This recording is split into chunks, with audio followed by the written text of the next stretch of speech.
আমার শ্বশুর মারা গেছে 1 বছর হলো। বাৎসরিক কাজ করেছি সামনের সোমবার।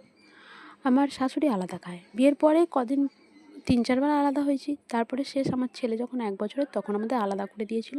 সেই থেকে আলাদাই হচ্ছিল। তারপরে শ্বশুর মারা যেতে একসাথে খেয়েছিল। তারপরে আবার আলাদা হয়ে গেছে। আবার এরমভাবে আলাদাই চলছে। সেসব অনেক কথা বলার দরকার নেই। কথাটা হচ্ছে কি, সে যখন আলাদা খাচ্ছে আমাকে বারবার একটা কথাই শোনানো হয় যে আমার শ্বশুর-শাশুড়িকে আমি ভাত দিই না। আসলে আমি ভাত দিই কি দিই না তারা তো দেখতে আসে না। তাদের যেটা শোনানো হয় তারা সেটা শোনে। আমার সাথে খেতে হলে তিনি প্রতিদিন মাছ খেতে পারবেন না।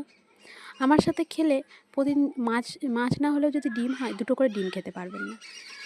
আমার দেখার দরকার নেই, আমি দেখছি না। কিন্তু যেহেতু কথাটা উঠছে তাই আমার বলা।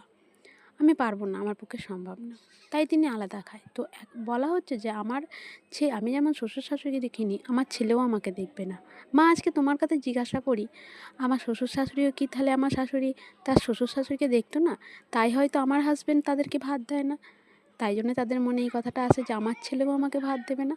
প্রশ্নটা তোমার কাছে।